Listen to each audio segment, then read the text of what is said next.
There we go. Here we go. It's a Monday morning. It's October 14th. This is Up North News Radio. I'm Pat Kreitlow. Our show gets started on the Civic Media Radio Network at 6:06, so 3.5 minutes away. We were going to have Dr. Lyerly here as we normally do on Mondays. Apparently that OBGYN thing got in the way. Babies are very naughty. So we will talk a bit about the presidential campaign and some excerpts of what Vice President Harris and former President Trump have been talking about this weekend. It's going to be a busy week around Wisconsin with the Harris-Walz ticket each coming to Wisconsin, and then other visits as well that we're going to tell you all about. Then in our second hour, we will have reporter Selena Heller. We'll also have two guests from the group Veterans for Responsible Leadership, talking about the many, many veterans who have defended our country, who look at national security issues, and can only conclude that Donald Trump should never be near the Oval Office again. So that and much more coming up in just a few minutes here on the Civic Media Radio Network and right here. We'll see you soon.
All across Wisconsin from Civic Media, this is Up North News Radio.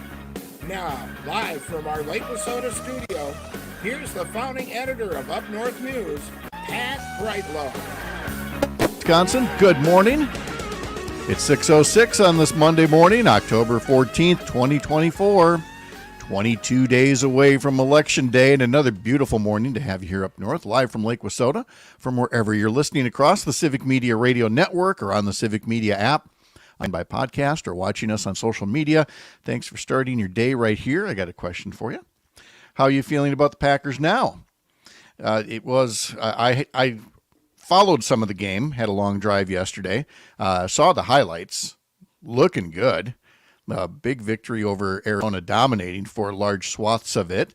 So that feels pretty good. And it's nice because it's nice to have a little distraction from what is getting increasingly ugly rhetoric from the former president of the United States, who's practically going Aryan nation here in way that he's talking about anybody who's not of white European descent.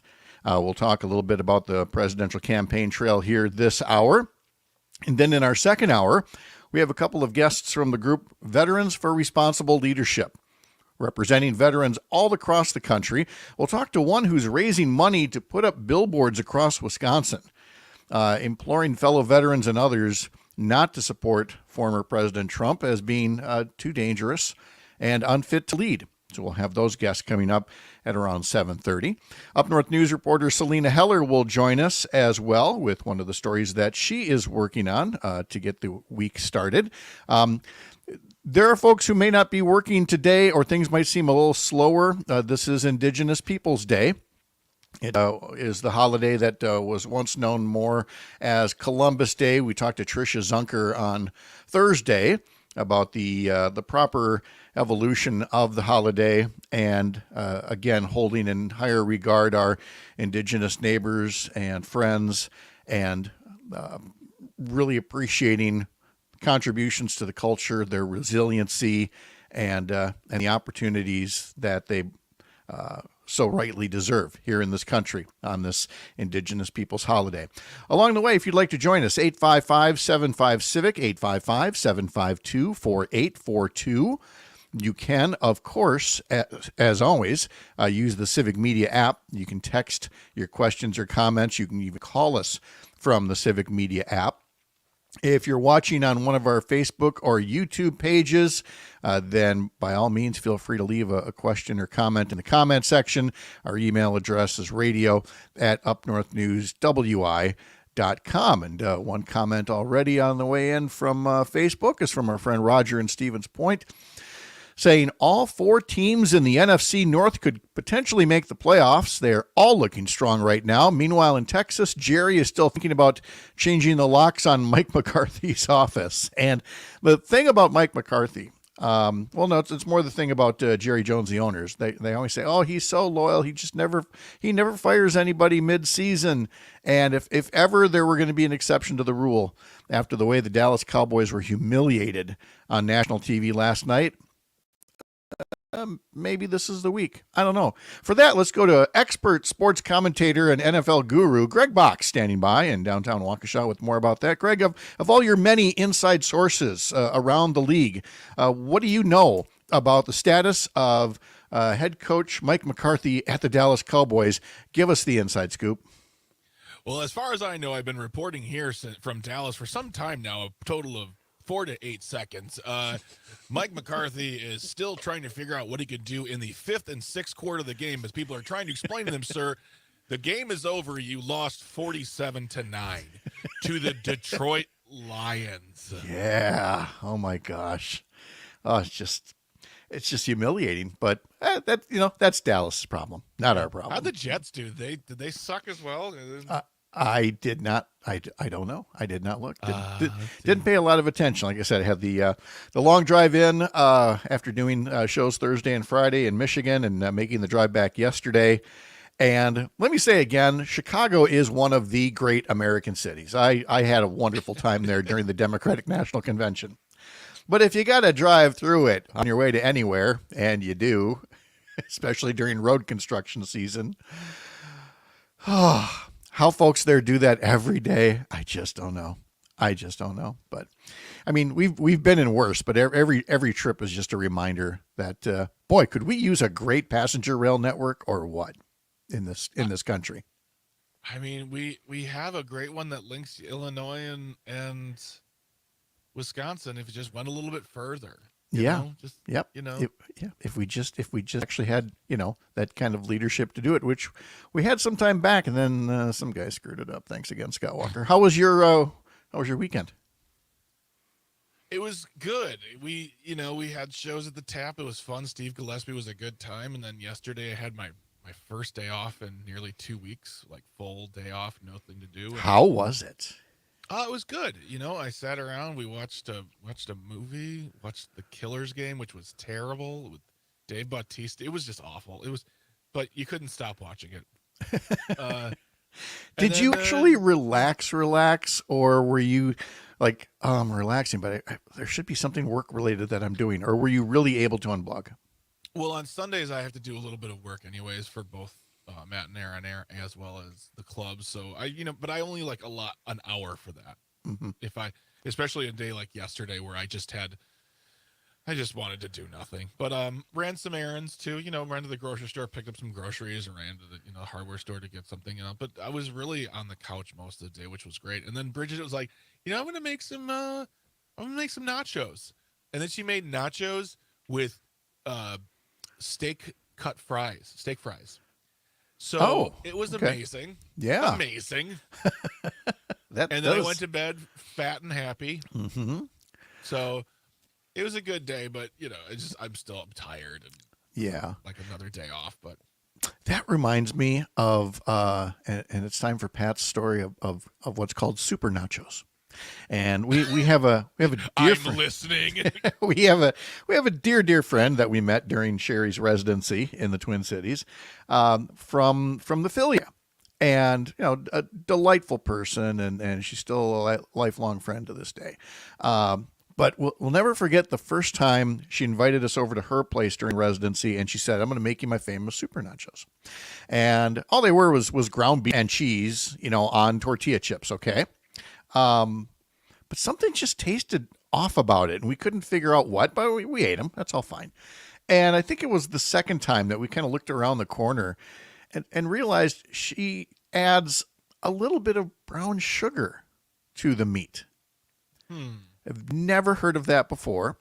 It was kind of a thing between me and Sherry for those, most of those 4 years, only to figure out as we got closer to the end of the 4 years, we were kind of liking them by that point because we'd had them enough times. We're like, okay, well, I guess this is the thing we like now.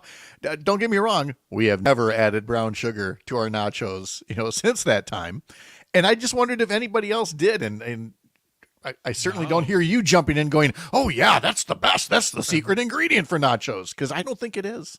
No, it's not. I mean, not that I've ever heard of. And for me, nachos, and the thing that I like to, and I guess they wouldn't qualify as nachos. I don't know if the chips make them nachos, but it was one layer. So that way, like, my biggest complaint with nachos is you go to a restaurant, you order nachos. It's a nice big pile of stuff on top of chips. Yep. But then it's just a pile of dry chips. Yes. So what? Who had the idea to do that? Who had the idea to say, let's just put a big mound of dry tortilla chips there, cover it with great stuff, but only that top layer gets it? Who did that? People who don't care, Pat. Thank you, Greg. I care. Yes. And that's why you got to have a layer of chips, a thin layer of chips. Yes. A layer of stuff, a layer of chips, and another layer of stuff. There you go. Oh. Those are super nachos to me. Yes. Like those you can charge like $15-$20 for, because you're getting that's going to feed you. Really hope you have all enjoyed today's cooking segment about nachos and whether to add brown sugar and whether to pile them up or not. Roger writes in from Stevens Point, Wade Phillips was fired in 2010 after a 38-point loss, to the Packers. And at that time, the Cowboys were 1-7. So there is precedent for that. Roger's always there, baby. He is. We count on him. Let's see. Kristen Lyerly normally joins us on Monday mornings, is in the middle of doing that thing that she does, the OBGYN thing, because as Sherry and I always say, babies are naughty. They are completely undependable. They will not arrive just when you want them to. So while Kristen's busy on that, Alicia writes in that the Kimberly Papermakers beat Kaukauna on Friday, which I'm sure Kristen would like to respond to, but it was a really good football weekend. There were some Packers who attended a game. What was it? West Depew. And I forget the other school now, but I guess it came down to the very last moment. I guess some really good, thrilling high school football games around Wisconsin. So hopefully everybody had a good week. The Packers certainly did. Let's see. Let me get to the note here, because there were, four touchdown passes from Jordan Love, including a Romeo Dobbs, which I'm very happy about. I think everybody's happy about. Whatever the issue was last week appears to be cleared up, and everything is just fine. Dobbs said he wanted to make amends after serving a 1-game suspension for what the Packers described as conduct detrimental to the team. Dobbs caught 2 of Jordan Love's 4 touchdown passes in the Packers' 34-13 victory over the Arizona Cardinals yesterday. Love threw 3 touchdown passes in the first 25 minutes or so as the Packers took a 24-0 lead. The Cardinals kind of got back into it by scoring 13 straight points, but that was it for them amid a slew of penalties and fumbles. So the Packers move on to 4-2. Next Sunday, they play at Lambeau again. It is a noon game against the Houston Texans. And you can catch that game on Civic Media stations in Richland Center, Park Falls, and Racine, Kenosha. And CBS will have the game again next Sunday at noon. The Badger football team defeated Rutgers, pounded Rutgers, embarrassed Rutgers 42-7. The Badgers are now 6-0 all-time versus Rutgers. And the Badgers are on a roll. They have outscored their opponents in the last 2 games, 94-13. Up next, the Badger football team is at Northwestern this coming Saturday at 11 a.m. The Badger women's volleyball team had a perfect weekend, straight set victories over Maryland on Friday and Northwestern on Sunday. The 9th-ranked Badger women next play Friday at home against 11th-ranked Oregon and then travel to Michigan on Sunday. The Badger women's hockey team, top-ranked in the nation, rolled over Minnesota Duluth over the weekend. They are in the Twin Cities Friday evening to play the Minnesota Gophers Friday and Saturday. And the Badger men's hockey team was upset by Lindenwood in their season opener and needed overtime to win on Saturday. Back with more after this as we unpack the news on a Monday. This is Up North News Radio from the Civic Media Radio Network.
Welcome back to Pat and Greg Psychedelic Mornings here on Up North News Radio. What are you laughing about over there? So, I've said before that when you send me these clips, sometimes it's audio and sometimes it's video. Right. And this time it's video of them on the Smothers Brothers. Yep. And granted, yes, they are Jefferson Airplane's a wonderful band. Yep. But they almost look like what the FBI thinks hippies look like. It's so stereotypical in their look. You're like, are these all cops? Are these all cops? just pretending to be hippies.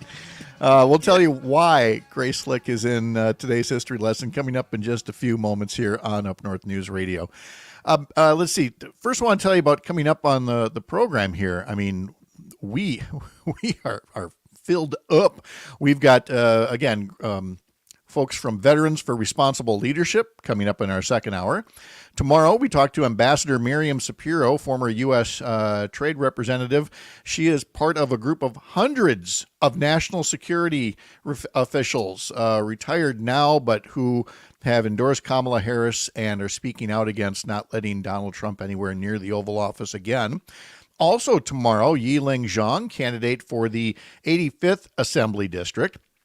Also tomorrow, Hans Brighton Moser and Mike Stotts from the National Farmers Union will be joining us to talk about what congressional candidates like Derek Van Orden could be talking about versus what they actually got done on the campaign trail. Wednesday brings our usual climate check report with Melissa Baldoff. In our homeroom segment, Wednesday at 7:30, we will be talking about Trump's Project 2025 and the impact on education in Wisconsin. On Thursday, we have legislative candidate Christian Phelps from the Chippewa Valley.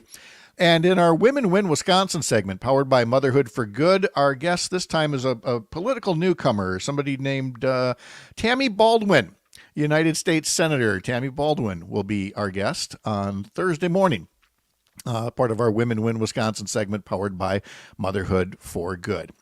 There's a new video podcast series from Courier Newsroom, parent company of Up North News, called Closing Strong. Tara McGowan and Simon Rosenberg are joined by strategists, elected officials, reporters, and advocates in this video series breaking down the status of the campaigns in these final weeks before the election. Look for Closing Strong on Courier's YouTube page. Go to YouTube and search for Courier HQ.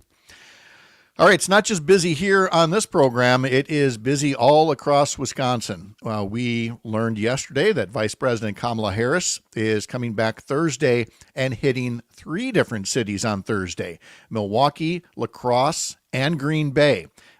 Details yet to be announced. It will be her 6th visit as the nominee. Keep in mind, her first visit was making Wisconsin her very first stop as the presumptive nominee when she launched her campaign in July with a rally in West Allis. She was at the Fiserv Forum in August during the Democratic National Convention. She's held rallies in Eau Claire, in Madison, in Ripon most recently, with Lynn Cheney at the birthplace of the Republican Party. And so again, Kamala Harris will be in Milwaukee, La Crosse, and Green Bay on Thursday. Former President Trump was last in Wisconsin 8 days ago, telling some whoppers in Juneau, and his rhetoric has only gotten increasingly dark since then, but more about that later. Minnesota Governor Tim Walz, the Democratic vice presidential running mate, will be in Eau Claire this morning and Green Bay this afternoon as part of his ongoing trek toward November 5th. And there's going to be a bus tour of Wisconsin and I assume Michigan as well, with Governors Tony Evers and Michigan Governor Gretchen Whitmer. And their bus trip has many stops. Just today alone, they are planning to start the day in Wausau and then make stops in Stevens Point, in Eau Claire, where they will intersect with Governor Walz when he arrives for today's appearance. And then after Governor Walz heads on to Green Bay, Evers and Whitmer will be there as well as part of their bus tour. On Tuesday, Evers and Whitmer will be in Hudson, and then Eau Claire, and then La Crosse, and then Portage, and then Madison. So a lot going on there. I think I may have misspoken earlier. If I said Whitmer and Evers were going to be in Eau Claire today, that was wrong. Walz will be in Eau Claire today. Evers and Whitmer will intersect with them in Green Bay later on today. Evers and Whitmer go on Wednesday with a stop in Mequon as well. And First Lady Jill Biden will be making an appearance in Madison today. So that's just on the Democratic side of things. Of course, Republicans have been sending surrogates at times into the state as well. But most of the speaking, of course, is being done by the nominee himself, former President Trump, who, as I've said before, is basically just now running on a white nationalist platform. He'll give you some throwaway lines about tariffs and tax cuts, but his only hope of attracting votes in these final 3 weeks appears to be just appealing to anybody that is already anti-immigrant or anybody that he can scare about it. In this one particular cut, here is Donald Trump basically talking like he would like to be an authoritarian, learning lessons from his dad and others about how you should just take charge and never mind what the rules or the processes are supposed to be. I'm fine with the bill, but you don't need a bill. All you have to do is you need a president. You know, my father used to tell me, these guys that need letters, they'll come into my office, son, and they'll say, sir, thank you for the job. And, sir, could I have a letter saying that you've promoted me? Those guys never worked out because they need a letter. It was the ones that walked in and said, I'm the boss now, you're going to listen to me. They didn't need a letter. He always would say, anytime they wanted a letter of authorization, they never worked out. This is how, again, a mob boss talks and says, we're not going to follow any rules. We don't need a bill or anything like that. You just walk in and you take over the room. That has always been his approach. You've seen him do it. And it would be one thing if he were a gifted and accomplished leader. He's not. He has failed at every business venture and he's been a bull in a china shop at every step along the way. But again, he's doing nothing to get rid of the notion that when he says he wants to be a dictator just on day one, it's going to carry over into day two and beyond as well. We'll continue on with Up North News Radio, live from Lake Wissota on the Civic Media Radio Network here in just a bit. Again, follow us at UpNorthNewsWI.com and subscribe to our newsletter there as well. I'm Pat Kreitlow.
Peace up, A-Town down.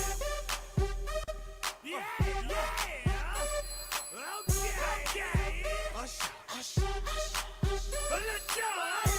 yeah. This tune for Usher's birthday worked out a lot better when I thought there'd be a spinning disco ball and Kristen Lyerly here to help us dance our way into the segment. Instead, it's just you and me, Greg. All right. Yeah. Yeah. Yeah. Okay. Yep. Usher. Anyway, Usher on today's history lesson coming up in a bit. See, the thing about being married to an OBGYN is that I've heard all this already. So when I got the text from Kristen Lyerly a bit ago going, kind of in the middle of doing that thing that we do, and I'm like, yep, I know, babies are naughty. So there's a chance she may check in and say hi, depending on, the delivery that's in progress. So we just wish her well, and we'll catch up with her again real soon. Had she been here, I would have asked her about one of our other medical guests. Dr. Chris Ford has a new op-ed in the Milwaukee Journal-Sentinel talking about healthcare and making it affordable and all the many things that the Inflation Reduction Act has done and that the Affordable Care Act has done. But, Greg, none of that can top the headline in the Washington Post related to this. It's about J.D. Vance talking about his mom finally being able to get affordable health care coverage back when Donald Trump was president. I mean, and that's nice, right? Yeah. Yeah. Hold on. I got something for that. There we go. Yeah. J.D. Vance's mom, he likes to tell the story about, the new health care coverage that she was able to get, as he put it, under Donald Trump's leadership. But I can't even say this with a straight face. It was Obamacare. It was the Affordable Care Act that enabled her to get it. But because she got it, because she signed up for it during the Trump administration, they want to give Donald Trump credit for something he didn't create and, in fact, tried to take away from J.D. Vance's mom and all the other moms and everybody else. That's exactly what I was going to say. I was going to say the Affordable Care Act, a.k.a. Obamacare, a.k.a. the thing they were trying to destroy for years and couldn't. Even like the Republicans were like, I don't really want to have to campaign on doing this. This will not help anyone. It's just so frustrating because people believe it.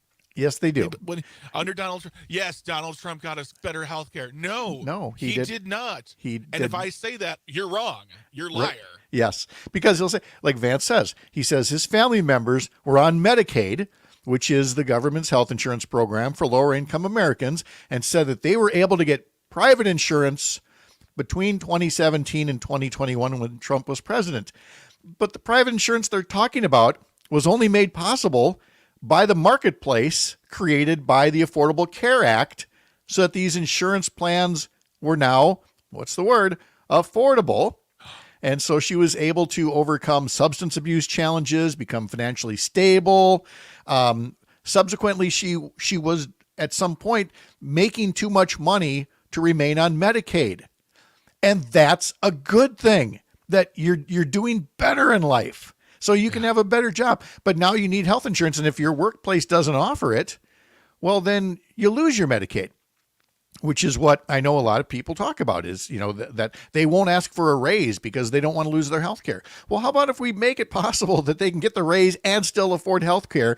That's what the Affordable Care Act did for J.D. Vance's mom, and also for a cousin that he invokes on the campaign trail, who was able to get private insurance for the first time through Florida's marketplace system that was created under the Affordable Care Act. And yes, if Dr. Ford were here, he'd say, I don't even know why I wrote that letter. I can't even make this up better than the article about, what J.D. Vance had to say and what the real deal is. There was a term assigned to, it was created by his team, Steve Jobs' team, called the reality distortion field, which was the notion that when he spoke, no matter what was going on in your regular life, you believe what he told you, as far as like you could be at home saying, I have a perfectly functional computer. It does everything I need to do. I don't need to spend $1,000 to $1,500 to $2,000 on a new computer.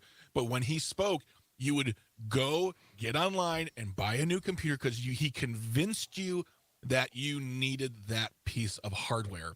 Mm-hmm. Steve Jobs is nothing compared to Donald Trump when it comes to this. I don't know. Someday they're going to write a definitive book on the psychology of the Trump supporter, where all facts are null unless dear leader says so, because it's just at this point there's no October surprise. Everyone's like, oh, what's going to happen? Nothing, because there's nothing that can be said that will make him look worse.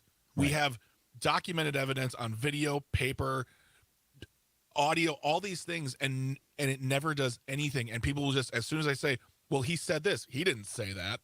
Well, he said it right here. It's right here. I don't believe that. That's fake. Mm-hmm. I mean, I don't get it, and I'm really getting scared for people, and I'm tired of being sick to my stomach all the time, Pat. I know, and really all we can do is just continue to correct the record. Here's one example. Here I got you two examples related to Eric Hovde. Fact check. Great. Eric Hovde says opponent Tammy Baldwin, quote, gave stimulus check to illegals. No, completely false. Stimulus checks went to people who were here legally, who had a social security number. There's no demonstrable evidence that, in any substantial number, in any significant number, that stimulus checks went to undocumented immigrants. So he's being fact checked on that. Do you think that'll stop him from saying it? No, there won't. And then there's this in the Janesville Gazette. And this, to me, really gets at the heart of political ads. And this is why people have a tough time with political ads. Eric Hovde has been really hitting Tammy Baldwin on the issue of fentanyl, which is odd for those of us who actually follow the news, because we've seen for the past 6 years, probably longer, how Tammy Baldwin has been working to reduce the spread of fentanyl in the country, and was really this close to something big in a border security bill till, who was it? Yes, Donald Trump killed it. Told all of his, stooges in Congress to kill an agreement. But that doesn't undo. And then they want to say, well, the border's still a problem. And fentanyl is still a problem. And Eric Hovde's out there with an ad saying, that Tammy Baldwin is lying, essentially, about her actions on fentanyl. And a mother who's at the heart of this in one of these commercials is having none of it. This is from the Janesville Gazette. A Beloit mother who lost her son to a fentanyl overdose in 2018 has channeled her grief into a fight against the opioid crisis, partnering with Senator Tammy Baldwin to advocate for stronger drug trafficking measures, in the story here by Kylie Volk-Vantanen in the Janesville Gazette. She has worked in the emergency room in Beloit. She thought she knew everything she needed to know about drugs, addictions, and all of the other challenges about overdoses. Hovde says that Baldwin has misrepresented her role in the passage of the Fentanyl Eradication and Narcotics Deterrence Off Fentanyl Act. Now, this is a bill that was introduced by Republican Senator Tim Scott. Remember him? Republican Senator Tim Scott, the one that tried to run for president and just couldn't seem to get much traction. And the bill was supposed to, according to Tim Scott's website, choke off the profits of the Chinese precursor manufacturers and Mexican cartels. Hovde says Baldwin has done nothing to stop fentanyl and has called Baldwin's use in the story of Brooke, the Beloit nurse, has called it despicable and far beneath any human being. But subsequently, what you have instead is the woman saying that Tammy Baldwin has, in fact, been a partner on this, that she's become close to other families who have lost loved ones to fentanyl, and she has been part of multiple bills that have intended to address the challenges. But Hovde's ad is just about this one particular bill. In this one particular bill, Tammy Baldwin, according to Hovde, is listed as the 40th co-sponsor of the bill. And Senator Scott says he doesn't recall having conversations with Senator Baldwin about his bill. Well, if that's all you heard about the problem, and if that's all you heard about Tammy Baldwin's actions, which, by the way, is a lot of people who only pay attention to this stuff when it's in a political ad, you might easily be fooled by that, which is why Brooke and others have been speaking out about all of the other pieces of legislation that Tammy Baldwin has been working on to try to reduce the flow of fentanyl into the U.S. Brooke says nobody from Hovde's campaign ever reached out to her. And she said the other mothers she's gotten to know who have lost children to fentanyl have not been contacted by Hovde either. She says Tammy has not only significantly but repeatedly reached out to people and families trying to figure out how to help them. Her own mother struggled with addiction. We didn't even know that until we sat down with her. She told us her story. This is personal for her. Brooke went on to say that political affiliation doesn't matter to her. She just wants a politician who will listen and offer solutions. She says Tammy has shown that she will do that. Tammy Baldwin's office, Baldwin said in an interview last week with the Janesville Gazette, she was disappointed to hear Hovde's comments in the ad. But perhaps, she says, it isn't surprising from Mr. Hovde, given the insults that he's made about Wisconsinites of all stripes. Baldwin said people should stop making fentanyl a partisan issue and seek solutions. And that just takes us back to where this all started. There was a solution possibly in place, a comprehensive, bipartisan border security bill that Donald Trump killed, and that Republicans in Congress, they willingly killed it. They took his instructions, and instead of saying to him, why would we do that? Why would we hold off on solving a problem that is killing Americans, killing American children, like fentanyl overdoses, killing young adults, and more? Why didn't they stand up to Trump when they had the chance? Why didn't they stand up to him in 2016, 2015, when he came down that golden escalator and talked about, Mexicans being nothing more than rapists? Where was the party of Ronald Reagan when Ronald Reagan talked all about how it's immigrants who have built this country, it's immigrants who have made this country great? And instead we get more of the same old lies from people like Trump that, they're taking, for example, black jobs. When, again, there's no evidence of that whatsoever.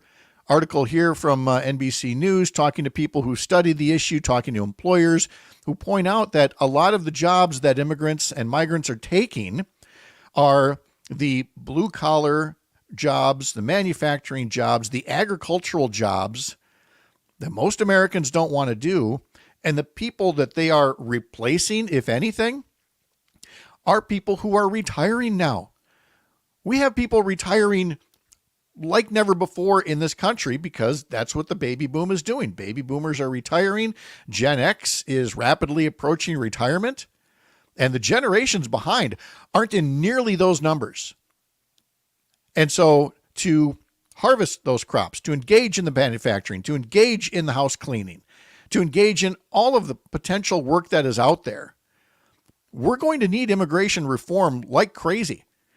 But Donald Trump isn't pushing for immigration reform. He's not pushing to say, let's get a better process for vetting migrants and getting them in and getting them work permits and getting them Social Security numbers so that they're taxpayers. That's not what he's doing at all. He's putting up photos of dark-skinned people behind him at his rallies, like the one in Aurora, Colorado the other day, and ginning up the crowd to be against anybody that comes from, and he ticks off several continents. He doesn't seem to tick off Europe on there at all. He seems to be okay with white European immigrants, but anybody else is, in his view, a threat to personal security and safety, when they're not, when they're contributing productive members of society. But Donald Trump can't win unless he can convince enough white Americans that they are endangered by people who want to come to this country for safety, for security, to work, and to provide for our family. You won't hear that from Donald Trump, and it's only going to get uglier in these final 3 weeks of the campaign. We'll have today's history lesson coming up after this. You're Up North. Rewind it back. Lil John got the beat to make your booty go.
Welcome back to the 80s, kids, as we celebrate today's history lesson, starting with Thomas Dolby's Blinded Me with Science.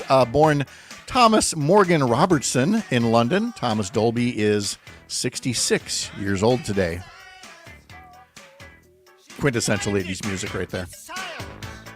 Science! On this day in 1947, Chuck Yeager became the first person to exceed the speed of sound. On this day in 1912, former President Theodore Roosevelt was shot and mildly wounded. With a fresh wound in his chest and the bullet still in his chest, Roosevelt delivered his scheduled speech. He was saved in part because of the thickness of the speech. That took place in Wisconsin. In Milwaukee, correct. In Milwaukee, at the hotel we use for the club. Really? Well, hotel, but that property, that space is now the Milwaukee Hyatt Regency, and they have a beautiful. Next time you're in Milwaukee, I'll tell you where to go. It's in the one of the exits. They have this beautiful area where it's just all this information about it. Wow. Yeah. See, I'd love that kind of a history tour of the Milwaukee area. The Everly Brothers on this day in 1957 scored their first number one hit.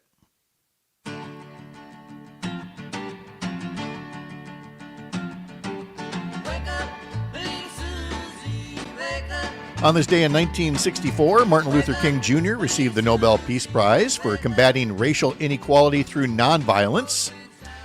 30 years later, this day in 1994, Yasser Arafat, Yitzhak Rabin, and Shimon Peres received the Nobel Peace Prize for their role in the establishment of the Oslo Accords and the framing of future Palestinian self-government. And sadly, that deal would not hold. Cliff Richard has a birthday today. He is 84 years old.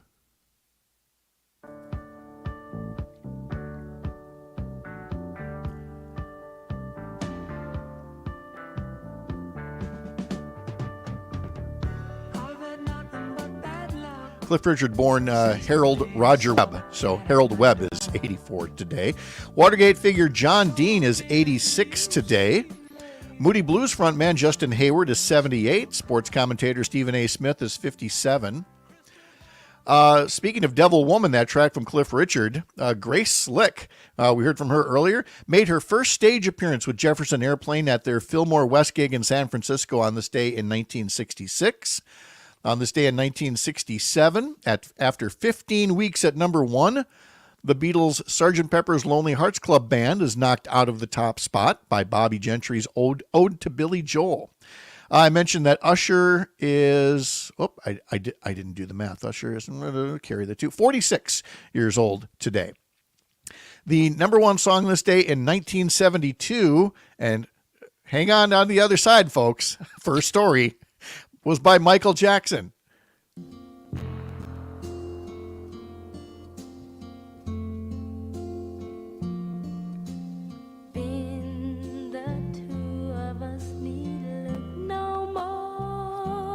So what a sweet song. Yes. About a boy and his pet rat.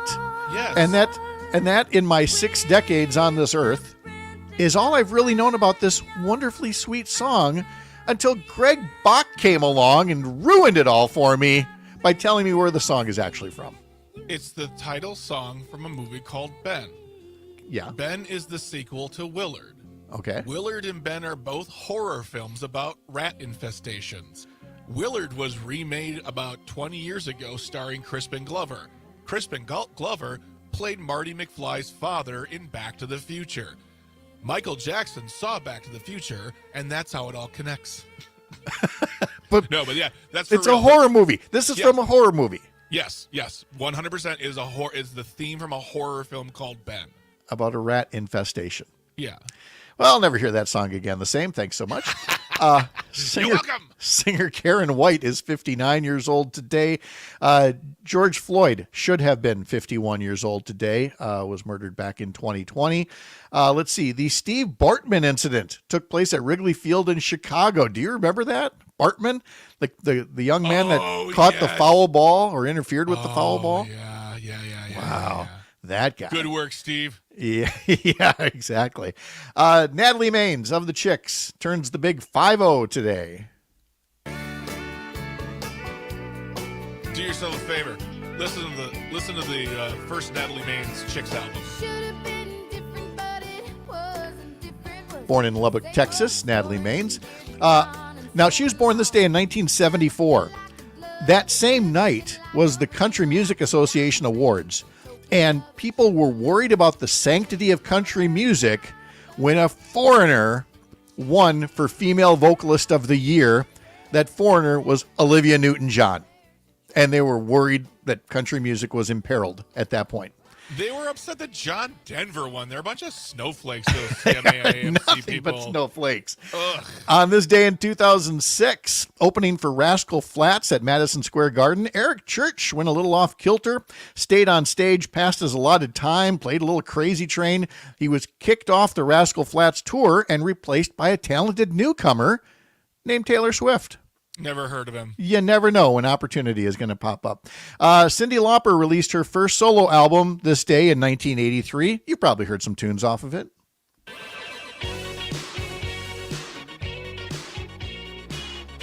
She's So Unusual became just synonymous with MTV, Time After Time, another one of the songs on there. On this day in 2012, Felix Baumgartner successfully jumped to Earth from a balloon in the stratosphere. I remember that. I thought there's no way this dude lives, especially when he was spinning like crazy for a while there, but he did. As mentioned earlier, it's Indigenous Peoples Day. This is National Baking Week. This is National Dessert Day. That goes hand in hand. International Day of Respect for Cultural Diversity. And this is International Global Standards Day, because when you buy something, you want it to be the same, whatever you're doing. So there's different standards for design, size, quality, function, things like that. So again, that was what today is all about for International Global Standards. Selena Heller joins us next, along with Veterans for Responsible Leadership on Up North News Radio on the Civic Media Radio Network.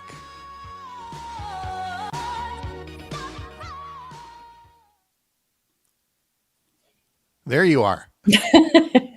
Took me a bit. That's all right. How was your weekend? Good. Yeah. We didn't want to leave the house yesterday because it was so cold and windy, but we did. What'd you do? We went to Spookly, the Square Pumpkin. Okay. Do you know the story of Spookly? No, and I'll ask you that in a minute. But first, I'm going to ask you if you have tapes for me. Yeah, I put them in on Friday. You put them in on Friday. How dare you do your work in advance? I know it. Oh, that felt good, didn't it, Selena? That felt real good. Where's that report? I gave it to you 3 days ago. It's sitting on the other report you didn't read. That just tells me I need to. I didn't log into Slack yet. Oh, hey, there it is, right there in Slack. Wow. Okay. Yeah, I know. Wait a minute. We worked on like 22 different clips from this woman. You want these two that you sent me on Friday? Okay, Mm-hmm. Got it. Yep. All right, I got to get those uploaded to Greg. So let me go do that while you wallow in victory some more over there. Hey, Craig, thanks. Uh-huh.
Morning, Brittany. Oh, good morning. How are ya? Good, how are you? Very good, thanks. Good. All right, get ready for our nachos cooking segment here. Ooh.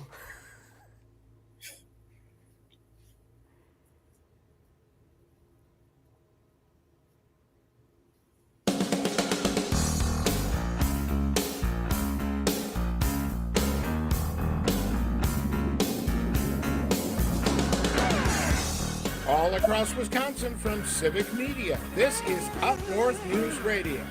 Now, live from our Lake Wissota studio, here's the founding editor of Up North News, Pat Brightlow.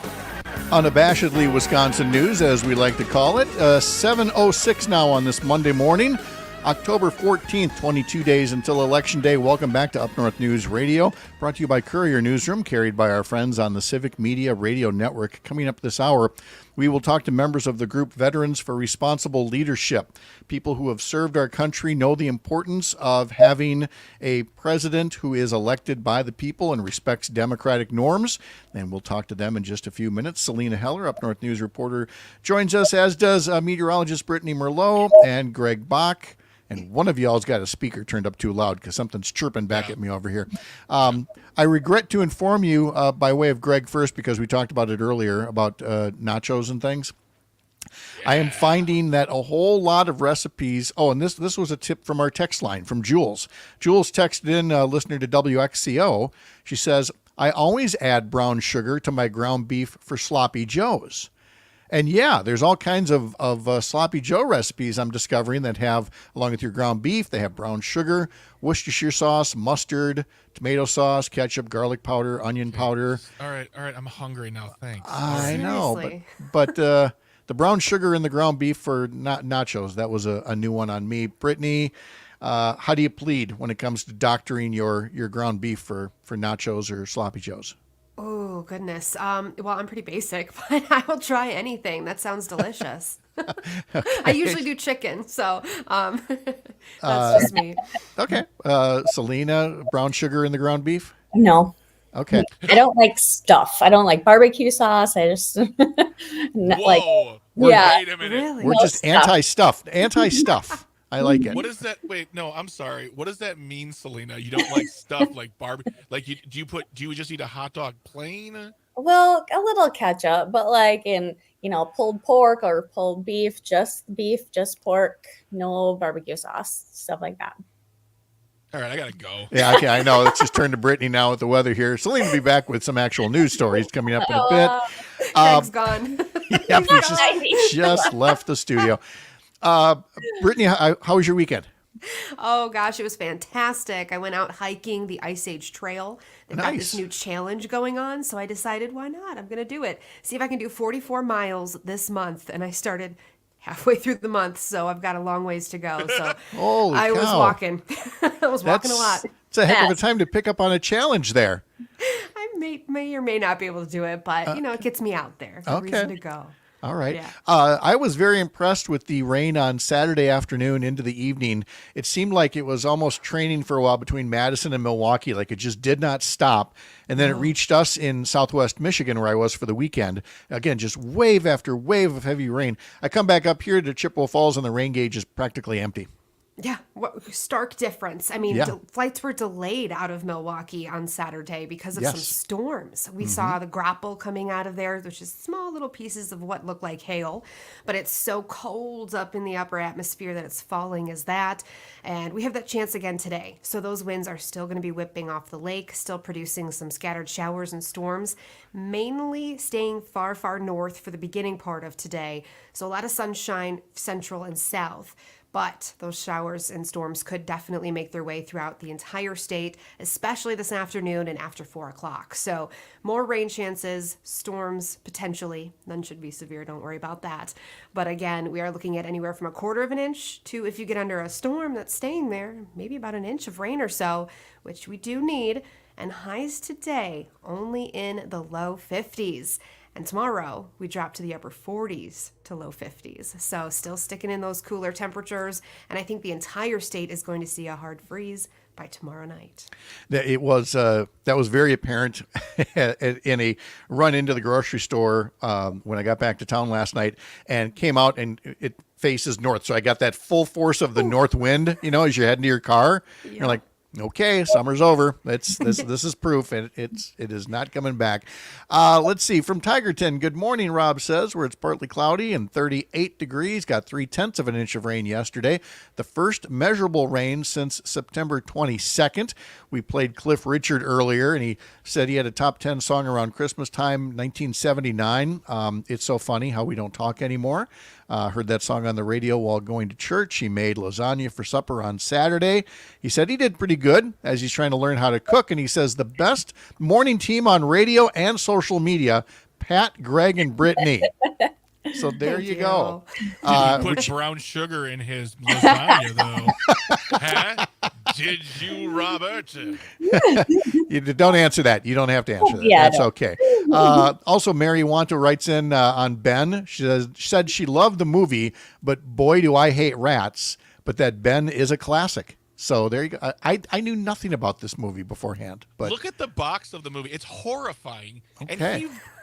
And horror movies were never my jam. Normally, Kristen Lyerly is here at this point. She's a little busy doing the things that she does, and so Alicia was kind enough to write in. What would we do without the amazing OBGYN doctors like Dr. Lyerly and Dr. Kreitlow? Oh, thank you, Alicia. That's very nice as well. Brittany, thanks for the forecast and cooking tips, and we'll talk to you a little later on. Sounds good. Have a good day. All right. Ms. Heller, how was your weekend? Oh, very good. We tried to get out and about and do some things. Spookly the Square Pumpkin. We went to the sorry. Spookly the Square Pumpkin? Spookly the Square Pumpkin. I Tell did us not more. know until this morning. Spookly is the official spokes pumpkin for National Bullying Prevention Month. There's a spokes pumpkin. Yes. Okay. So do you want to know the story? It's Yes. a very cute story. I love Spookly the Square Pumpkin. It's a movie and it's a book, and it was a musical at the Children's Theater. That sounds like a cat ready to pounce over there. Noisy. Okay. And so Spookly is a square pumpkin, and he gets teased by the other pumpkins because he is not round like they are. And so he's kind of the oddball. And so when there's a storm comes and the winds blow and all the other pumpkins roll down the hill, but Spookly stops them from rolling out the fence because he's square and he doesn't roll. So he saves the day. Okay. There's a lot of ideas for children's books out there. It's a good message. It's a great message. I would not have come up with that one. So I will acknowledge that much to you. Wow.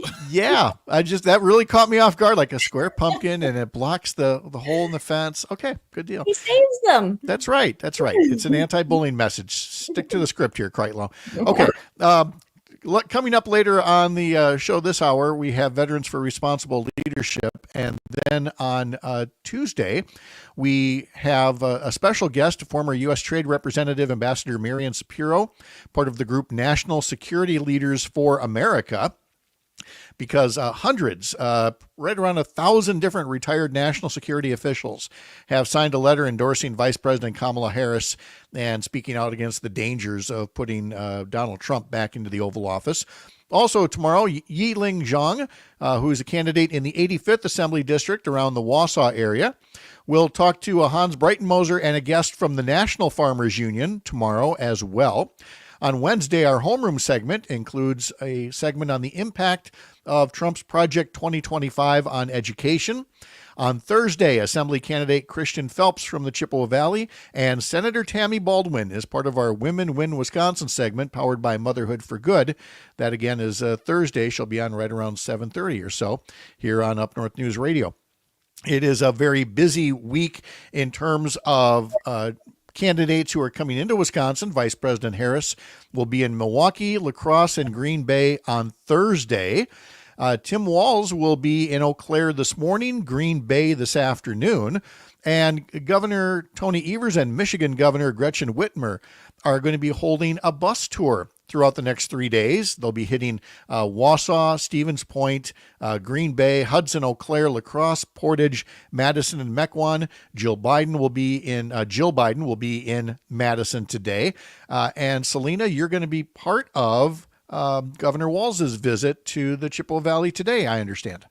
Yes, I get to be part of the motorcade today, which is Okay. kind of a different experience. We looked up with Emery and I, not understanding, what a motorcade is. We looked that up. But there's a video that shows what all the vehicles in a presidential motorcade are for. That was very interesting. But then it was like a simulation video. If there's a sniper and if there's a bomb under a manhole cover. Oh, okay. What each vehicle does. Okay, well, it's good to know they all have a role there. They do. Clearly, they've learned some lessons from, I don't know, past events maybe. So, but the main event in Eau Claire is on the campus, I believe.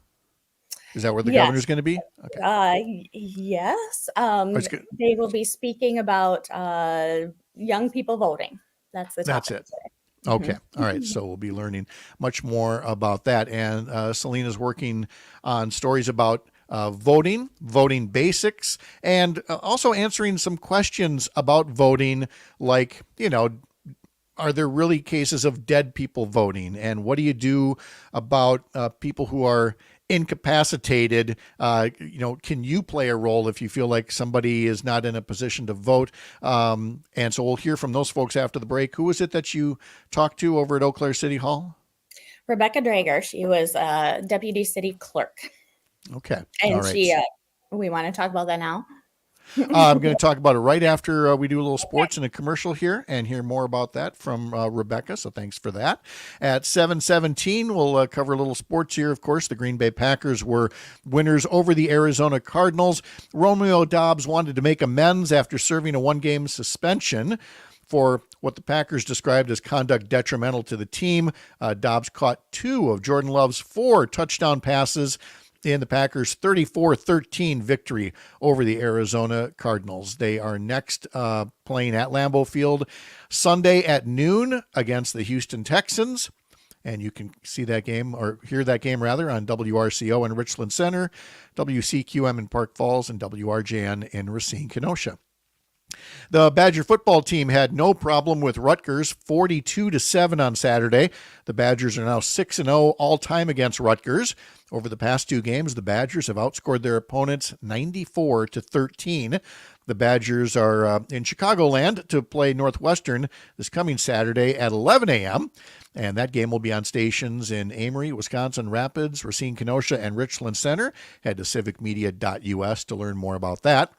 The Badger women's volleyball team, perfect straight set victories on Friday and Sunday against Maryland and Northwestern. They are ranked 9th in the country. Their next match is home Friday against 11th ranked Oregon. The top ranked Badger women's hockey team rolled over Minnesota Duluth in a pair of games. They next play the Minnesota Gophers in the Twin Cities Friday and Saturday.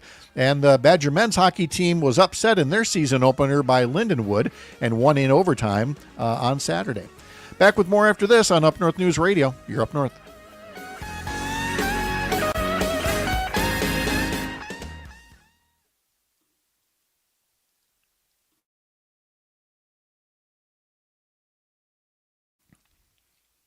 All right, Selena, we'll do your 2 bites, and then we'll let you get going on your day. Okay.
Natalie Maines turns 50 years old today. Get all of today's birthdays and other historical notes in our history lesson at 6:50 every morning.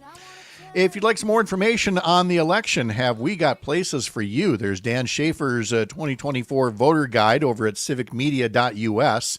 And you can check out the voting guide at UpNorthNewsWI.com for information on registration, voting basics, and more. Or you could listen to Selena Heller, who's here now after talking to an official in Eau Claire about a couple of concerns that people have with every election campaign.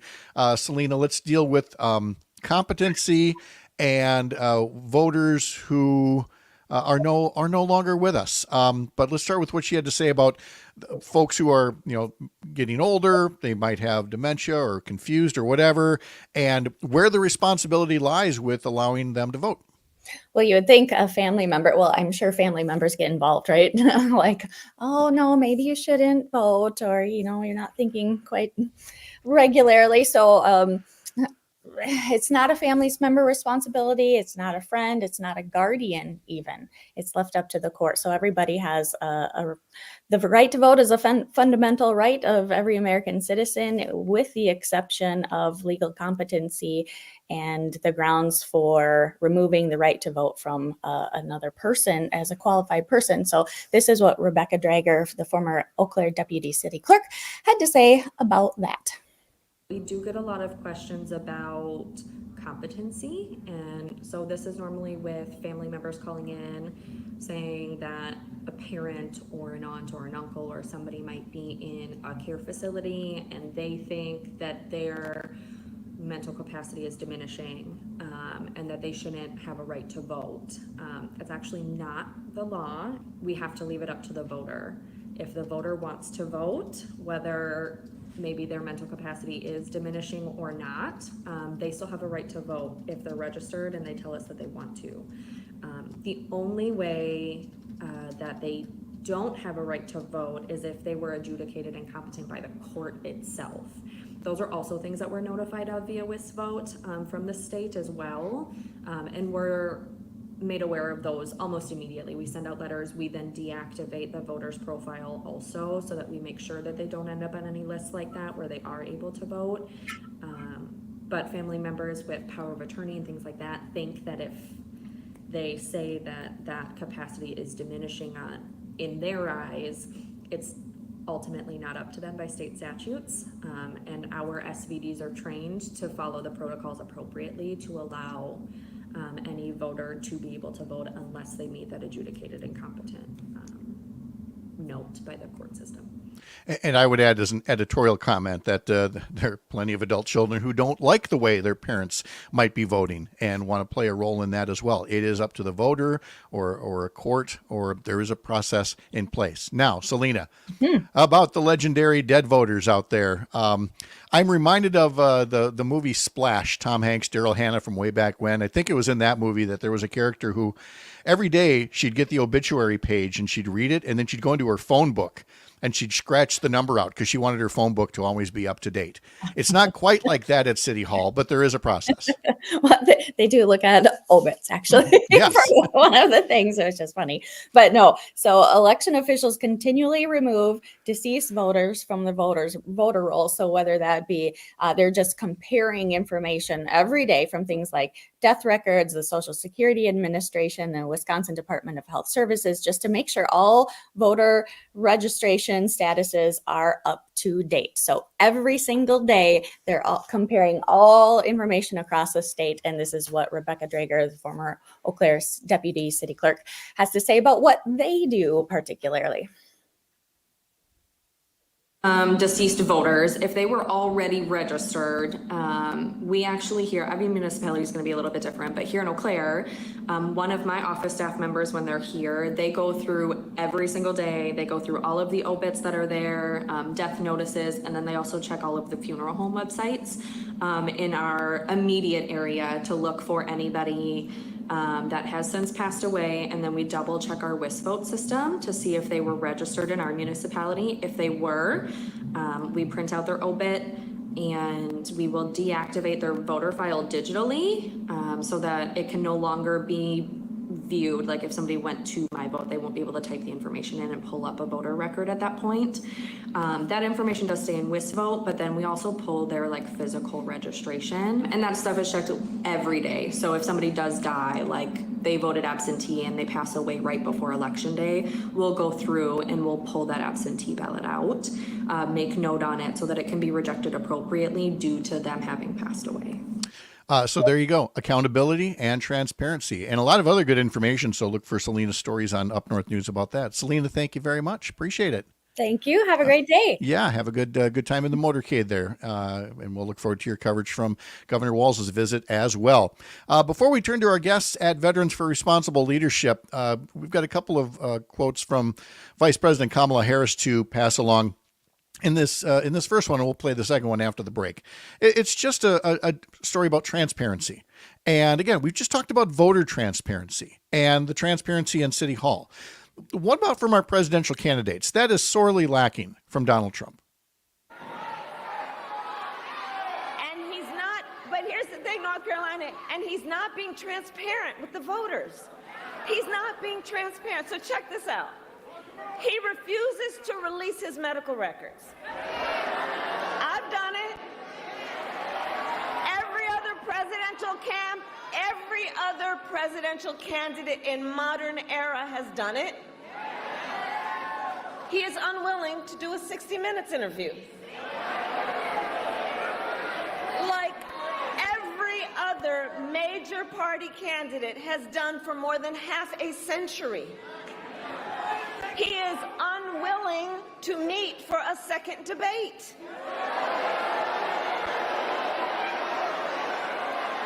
And here's the thing, it makes you wonder, why does his staff want him to hide away?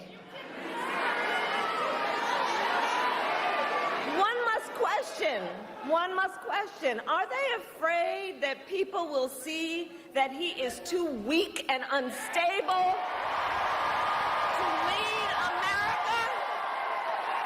Is that what's going on? So folks, for these reasons and so many more, it is time to turn the page.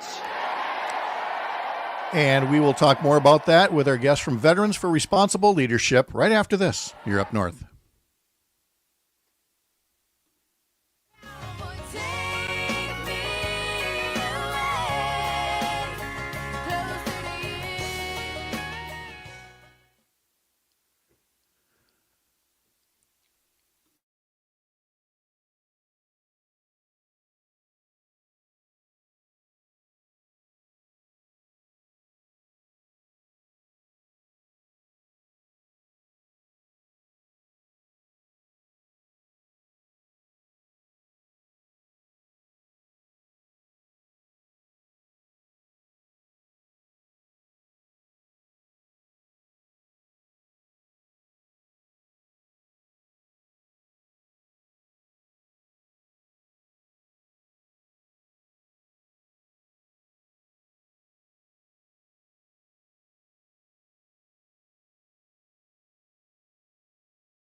Hey, Ben, good morning.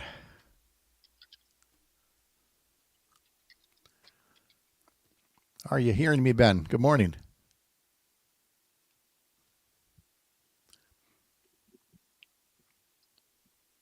All right. There we go. How about you, Ken? Are you there? Good morning. Yeah, let me fix my audio, unless it sounds fine to you. Does it sound good to you?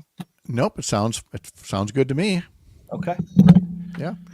All right. Yeah, I'll ditch the headphones. How are you guys? Very good, very good. Ben, are you able to hear me now? Looks like we might not have Ben there yet. I see him, but he's apparently not hearing us. Let's see. Is this audio and video? Yes, it is, because we might lift it's live video on a couple of Facebook and YouTube pages, and we might also lift a video soundbite for social media posts. Let me see if I can switch my camera to the good one then. Okay. Forget it. Okay. We'll go with the bad one.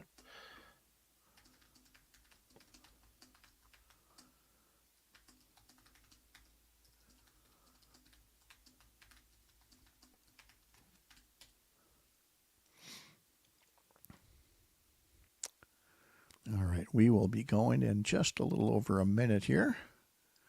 And Ken, where are you based out of? I am based out of Cleveland. You're in Cleveland, okay. What's a rough overview? What are we talking about?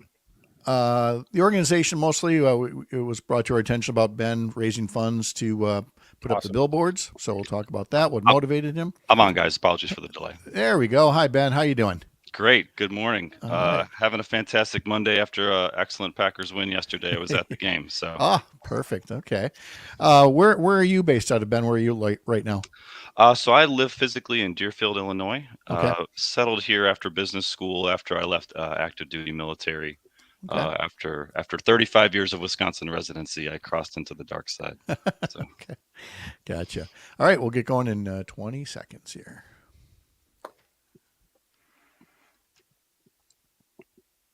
And I'm actually going to start by playing a soundbite about Harris talking about Trump on this issue. So here we go.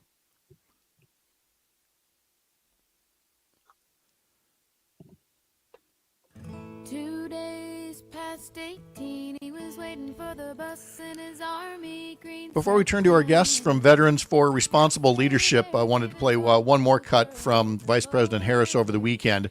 We just talked before the break about the lack of transparency on Trump, but obviously there are national security concerns. We're going to talk again tomorrow with Ambassador Miriam Shapiro, representing a group of hundreds of national security officials, retired, who have concerns about Trump. And there's not just them. It's people who've been close to Trump, as Vice President Harris tells us. Never again.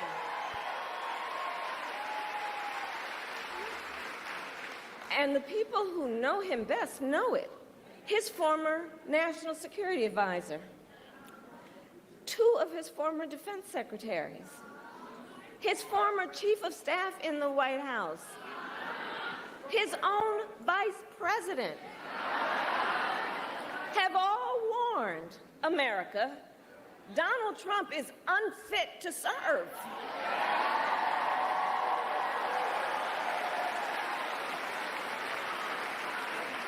Or just listen most recently to what we heard General Milley said. General Milley, former chairman of the Joint Chiefs under Donald Trump. It was just reported, he said, quote, "No one has ever been as dangerous to this country," in referring to Donald Trump. Think about that. Think about that. And we can already see the harm he's up to as a candidate.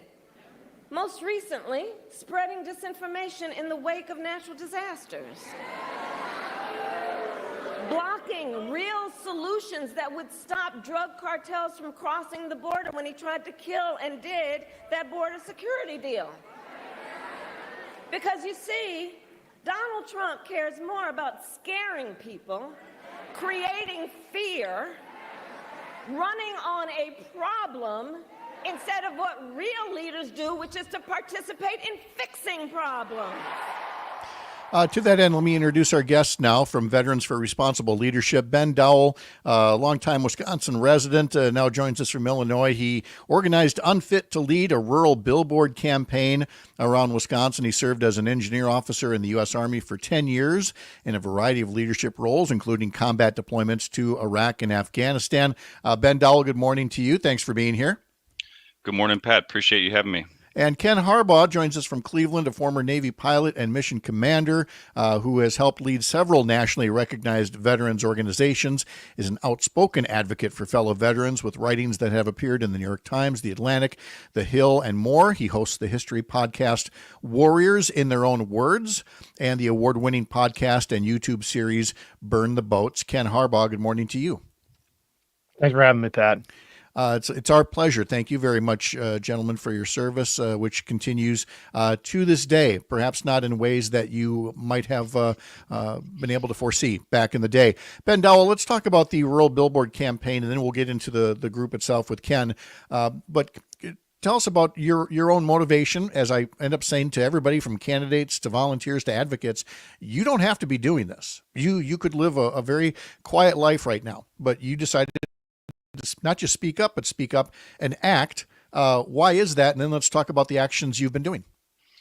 Yeah, thanks, Pat. My motivation really stemmed from January 6th and sitting in my living room, watching an attack on our Capitol. But more importantly, as things unfolded and the facts of how that actually transpired was terrifying. So that was really my underlying motivation. We've never had a sitting president actually architect an attack on the Capitol, if you can even imagine that. And so, and more tactically though, I was driving along Highway 42 in Wisconsin, outside of Kewanee, and I saw a small billboard campaign with it was just a picture of Trump and David Epstein, right? Old buddies. They go way back, and we can't really talk about what those two guys got up to back in the 90s, but I saw this rural billboard campaign and it just inspired me. And I was like, you know what? I can do something like that. And we need to get this message out about how dangerous this individual is. And really, and that was how things got started. So you've been raising the funds to put up billboards. Any idea how many have gone up so far?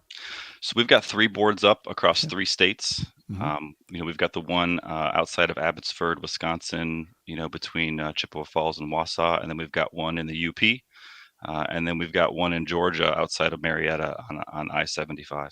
All right, and can you tell us for the radio audience what they would see on the billboard? So what you'll see is Donald Trump with one of his quintessential faces, making a funny smirk on the left-hand side, and then you'll see "Unfit to Lead" in very large, bold letters, which really comes from Mark Milley. And I appreciate you playing that clip of Kamala referencing Mark Milley. I actually served under General Milley on his division staff. And that was part of the inspiration as well. And then you'll see some thumbs down that says Jan 6 dereliction of duty. A reference to when he called veterans suckers, and then of course a reference to his deep admiration of the world's dictators. Mm-hmm. Alicia Saunders writes in on YouTube, legislative candidate. She says, "I know that billboard. I see it when I'm cruising the edges of Assembly District 1 and Assembly District 2 where she's running. It's definitely getting noticed." Ken Harbaugh, can you tell us a bit more about, you said you've been part of several different veterans organizations, Veterans for Responsible Leadership. Tell us about that, your involvement in it. And again, the main message that you want to get out to, I don't know if it's Americans in general or veterans in particular. Sure. Well, I serve on the board of VFRL, Vets for Responsible Leadership, and we could not do anything without the dedication of members like Ben. So Ben, thank you for what you're doing there in Wisconsin. You inspire all of us. We've got a national campaign, but focused mostly on the swing states because that's where this election's going to be decided. And you know what? Veterans are trusted voices because every single one of us raised our right hand and said we would support and defend the Constitution. Some of us risked our lives for that. And across the country, there are very few groups left that a broad swath of Americans trust. But veterans are one of those groups. And we are speaking as loudly and compellingly as we can about the danger that this man represents to our democracy. And I think General Milley said it very well. He is the greatest threat to America today. And General Milley is not the Chicken Little type. When he says the sky is falling, we better listen. As we know, there's no group that is monolithic. There are divisions in every group. There are no doubt. I mean, somebody put a comment on our Facebook page this morning. Veterans for Trump, but it's the concern, Ken, about folks in the rank. You have been following violent extremist movements in America: the Proud Boys, the Three Percenters, the Oath Keepers.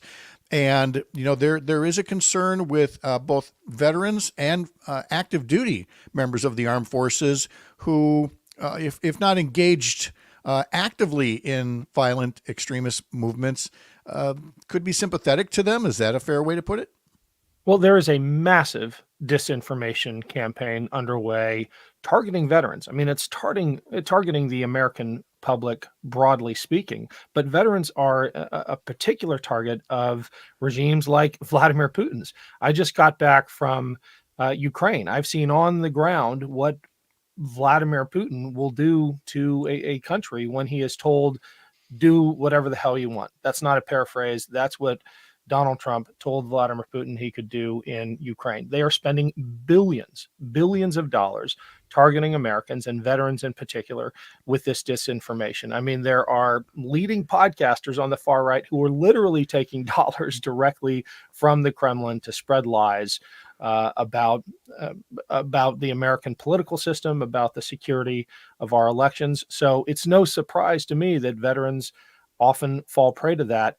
But the good news is that I am pretty confident, and we've got polling to back this up, that Donald Trump is going to suffer losses with the veteran vote, unlike any, especially Republican presidential candidate in recent history. He's already declined dramatically with active duty members, and I think he's going to lose the veteran vote in November as well.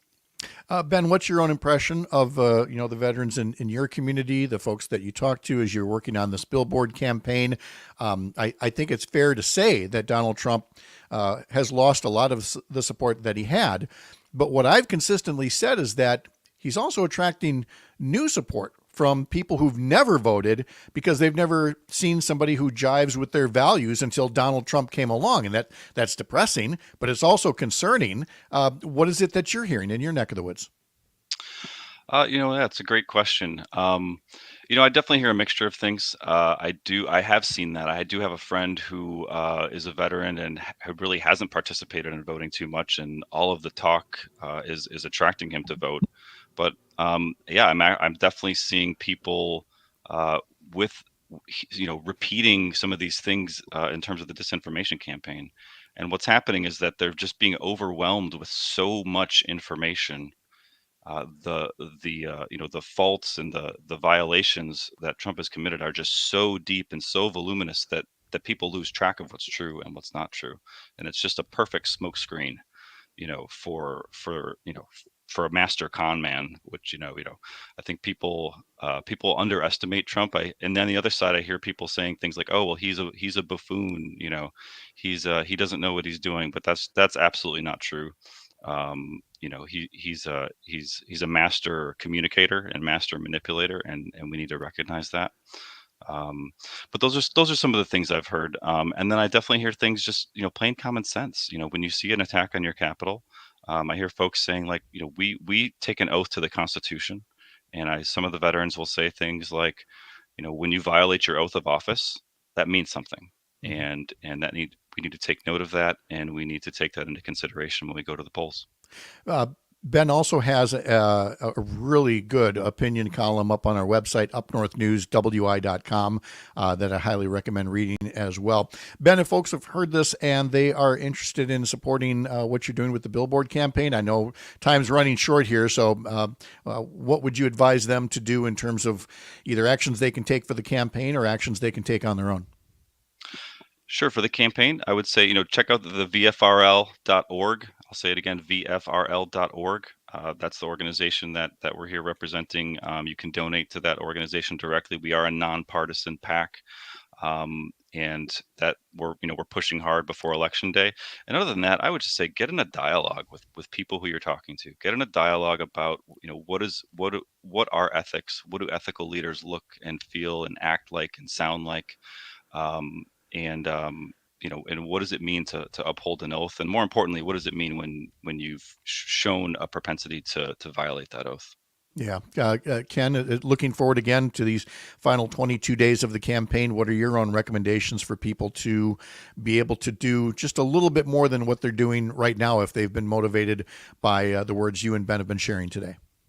Sure. Well, I think Ben said it best. Talk to people, talk to your friends, talk to your families, talk to your neighbors. VFRL.org is a great resource and a place you can give if you're able to. But this election is going to come down to those one-on-one conversations, people listening to those they trust and hearing, you know what, this man really is who all of the people who worked for him said he is, from Milley to Pence to Cassidy Hutchinson. If we can get that message across, if we can listen to the people who know Trump best, we're going to win in November. It is in so many ways. It's been so puzzling for some veterans, and then also for the rest of us who have watched a guy who had, as you note in your column there, Ben, the multiple bone spur deferments for Vietnam. He insulted John McCain. He's insulted those who've served and died. His recent events comparing the Presidential Medal of Freedom to the Medal of Honor. Again, every one of these things. Oh, the Arlington National Cemetery photo op. Every one of these things on their own sounds like they would be disqualifying on their face. And the fact that they're not is testimony to the work that still needs to be done, even after everything that's been said from his vice president and his chief of staff on down. So I cannot thank you enough, Ken Harbaugh, Ben Dowell, for what you're doing and for calling attention to the real issues involved, not the veneer of a strong, confident person, which I'm sure some people like, but what's behind that if he were to be in office again. And I again truly thank you for what you're doing, Ben Dowell, Ken Harbaugh. Thank you so much for being with us today. Thanks, Pat. Thanks, Pat. All right. Good luck to you now. And coming up next, Civic Media News Director Terry Bell is going to be here with 3 things you need to know to get the week started as we wrap up our conversation for a Monday on Up North News Radio on the Civic Media Radio Network. Don't worry, but I won't be able to. All right. Ben, thank you so much. Yeah. Thanks, Pat. I appreciate it. It was great. Yeah, great to see you. Keep in touch. Okay, will do. All right. See ya. Thanks. Bye.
Once again, that's just the start of a very busy week here on Up North News Radio.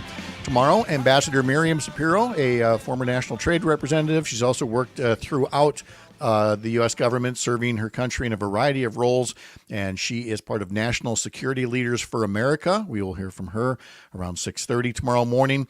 At 7:05, Yi-Ling Zhang, a candidate for the 85th Assembly District. That's the one with incumbent Republican Pat Snyder, whose messages lately seem to be about bipartisanship and working across the aisle, which in no way, shape, or form is indicative of what the Wisconsin legislature has been like since 2011. And I'm sure Yi-Ling Zhang will have some things to say about that. Tuesday morning at 7:30, we will have our friend Hans Breitenmoser in, a dairy farmer from the Merrill area. And he's bringing along a friend, Mike Strands, from the National Farmers Union in Washington, D.C. We will be talking about the things that did get done. No, we won't. We'll be talking about all the things that didn't get done when Derek Van Orden and the rest of the Republicans were running the U.S. House of Representatives for the past 2 years. Melissa Baldoff will be along on Wednesday for our climate check. At 7:30 Wednesday is our weekly homeroom segment with a guest who has been studying Project 2025 and its impact on Wisconsin. So we'll talk about the Wisconsin educational impact of Project 2025. Legislative candidate Christian Phelps will join us at 7:05 on Thursday morning. And then at 7:30 on Thursday is our Women Win Wisconsin segment, powered by Motherhood for Good. And they have had a lot of legislative guests and folks from various advocacy groups on over these past several Thursdays. This time around, they went a little bigger. And Senator Tammy Baldwin will be our guest Thursday morning at 7:30. A reminder to catch Courier Newsroom's podcasts on whatever pod platform you make your own. For example, Vibes Only comes out on Wednesdays. Co-hosts Brian Derrick and Glennis Mahar know the stakes are unprecedented, and the future of democracy, like it or not, might hinge on the vibes that Americans are having based on the news they're getting. So they make sure that you're up to speed on politics, culture, and the need-to-know news of the week. Again, look for Vibes Only wherever you get your podcasts. I want to make one note. I said that Ben Dowell has a column up at UpNorthNewsWI.com, and he made so many good points in there, Greg. And one of them is that veterans make up 7% of the state population.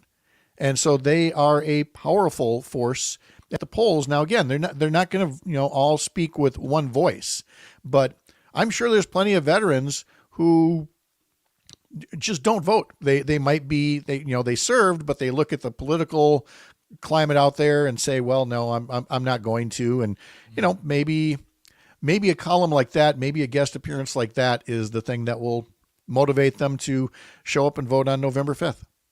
I really hope so, because it's, it's their giving of their time, sacrificing, whether it's their, whatever that may be, and to help make this country better and freer and all those things. And I really would want them to be part of that process. There's a house that I pass when I leave here every day that has a Veterans for Trump sign in their yard. And, I see lots of Trump signs, see a lot of Harris signs too, but that's the one I always want to knock on the door and be like, just tell me why. Mm-hmm. I'd love to know why. I'm not going to yell at you. I'm not going to judge you. I just want to know why you as a vet support this man. It baffles me, honestly. For me, it went back to somebody very close to me who served, and I was blown away that when Donald Trump was new as a candidate and he made that crack about John McCain, I like people who don't get caught. And I thought, well, this guy's dead in the water. And instead, this person very close to me said, oh, yeah, I kind of see what he means. I'm like, what are you talking about? You served. He served. And Trump didn't serve, and it's very denigrating. Well, I just kind of like the things that he says. And that's why I want to get people to go past the vibe, past the tone, look at the actual substance. And I think that's going to be a difference maker in this race. A race that is covered so in such a sharp degree by Terry Bell and the rest of the news team at Civic Media. Terry joins us with 3 things you need to know. Terry, good morning. Hey, Pat. Yeah, how are you? Sorry I'm late. Good. Oh, no worries here. So we've had a busy one, and that doesn't just include politics, but it also includes the those recent hurricanes that have hit the country. And again, I'm aware of it being married to a physician, but a lot of folks may not know Wisconsin hospitals are having to stretch some of their supplies because of the hurricane. Yeah, so what happened is Hurricane Helene took out a big factory in North Carolina that makes much of the nation's supply of intravenous fluids. So, so you may know if you're a physician, you may know if you have a procedure scheduled and you've had to have it postponed, because that's one of the ways they're making the supply stretch, is putting off those operations that can wait. In the meantime, also the FDA is importing IV fluid, something the U.S. normally doesn't do, but this is extraordinary circumstances. We have mentioned as well a big thing. I mean, it starts right away this morning between Vice President Harris, Governor Walz, and all kinds of surrogates. They are just going to be blitzing Wisconsin this week. Boy, oh boy. Tim Walz in Eau Claire and Green Bay today. Jill Biden's in Madison tonight. Senator Bernie Sanders is in Milwaukee today. And those are just Tim Walz is a candidate. Lots of surrogates. And then Kamala Harris herself will be in Milwaukee, Green Bay, and La Crosse on Thursday. So last week was kind of a lull in visits, but that's ramping up again. Yeah. And then, of course, we've spoken at length about comments that Trump made. I didn't have time for this one, so I'm glad it's on your list of 3 things you need to know. Very quickly here, Elon Musk's PAC is really kind of calling the shots here on get out the vote efforts. Yeah, they're taking over a big share of the Donald Trump get out the vote effort in Wisconsin. His America PAC is reportedly merging with the dark money group, the far right dark money group, Turning Point Action. They're going to be focusing on people who they've identified as Trump supporters, but probably haven't voted in a few elections.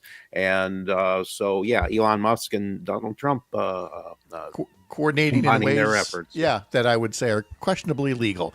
Terry Bell, thank you so much. Greg Bach is back in 2 hours for Matt and Air on Air. We appreciate you being here for Up North News Radio. Enjoy your day. We'll see you Tuesday morning here Up North.